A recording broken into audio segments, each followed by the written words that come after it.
Neighbors on edge after gunfire leaves at least one Pulaski County teenager dead.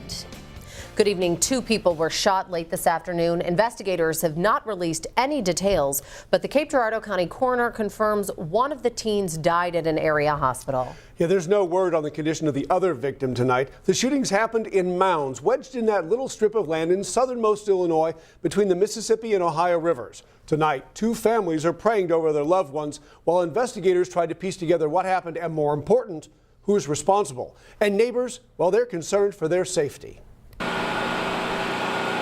Markers on Old Highway 51 showed where shots rang out in Mounds late Wednesday. Zena Madison had just settled down in her living room when she heard gunfire right outside her door. I saw 2 young men standing in the middle of the street in front of my house, and I saw 3 young men down the street and another gunshot, and the young man in the middle of the street fell. Witnesses recognized the 2 young men as 17-year-old juniors from Caro High School.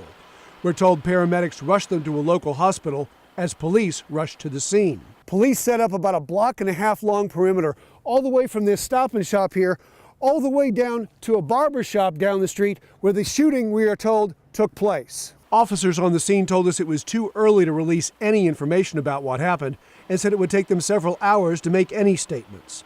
Madison said she'd heard shots in Mounds before, but never felt this threatened. It has been gunshots out in front of my house once before, but it's not something that happens every day. She says she knows the 2 teens who got shot and that neither had ever been in any serious trouble. Madison knew next to nothing about the other 3, except that 2 were light-skinned, the other dark. So are you a little concerned about this? Well, I am, because the bullet could have come through my window from where he got shot at. I mean, if it hadn't hit him, it probably would have came straight through my window. Yeah. Illinois State Police have taken charge of the investigation. So far, they haven't said anything about what happened. Stay with News 3 for updates as we learn more. $30,000, $40,000, and $50,000 a month was going to the Opera House Cafe to keep it running. Is that illegal or is that not illegal? When people in Sessor learned the town was almost $1 million in the hole, they got mad. They wanted answers from the new city leaders. I want to know who's going to be accountable for all the money that's been stolen from this city. They turned out the Sessor Opera House Thursday night with pointed questions as to why the city's finances didn't get audited for 8 years and why for 7 of those years, money apparently got spent without much accountability. There's no doubt these people are angry, but they're also organized. They've prepared this list of 13 questions they want the mayor and board to answer. Unfortunately, new Mayor Jason Ashmore didn't have many. These people are out for blood. What are you going to be able to do for them? Well, I'm just going to tell them what's happened. He also wanted to make sure voters know about the extensive financial checks and balances he's put in place since taking office. We doubled, triple, quadruple check almost everything. We have outside accountants, outside auditors we work with on a daily basis now. Ashmore promises voters will now hear more of this. I have a motion and a second to pay the engineering bill number 1, Brown & Roberts, Deco Phase 3 for $60,000. And no more spending without a thorough review by auditors, city council, and the mayor himself. But Steve Miller wants to know who's paying the city back for that lost $1 million. If it was anybody else, they'd already been in prison. Key would have been thrown away.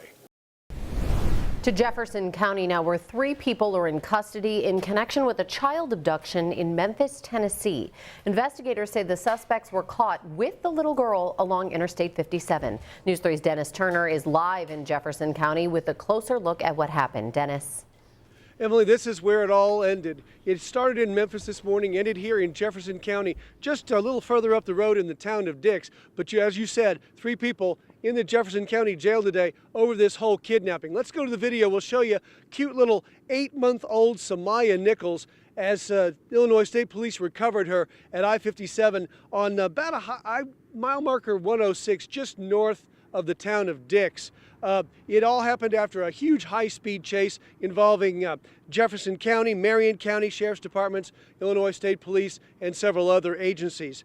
It all started about 4:15 this morning when the baby's father, 29-year-old Samuel Nichols of Chicago, took the baby along with 26-year-old Brendan Wright of Homewood, Illinois, and 27-year-old Betty Jo Mitchell of Muncie, Indiana. They took off from a motel in Memphis in a 2005 Ford 4-door vehicle. Now, the mother apparently alerted police pretty quickly because By the time they crossed into Illinois, Missouri State Police had already alerted Illinois that they were up here, and Illinois started combing the area, found them just around the Mount Vernon area, and caught up with them up around the town of Dix. Let's tell you now about the Memphis police. They say that the relationships, though, between all these people seemed murky at first. The mother had an acquaintance, and the two males were friends of that acquaintance. The mother did not know them at the time.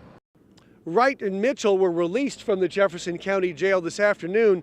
Nichols remains in jail on a separate warrant, a separate unrelated warrant.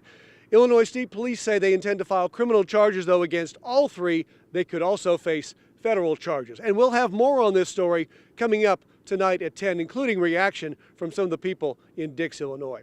Reporting from Jefferson County tonight, Dennis Turner, News 3.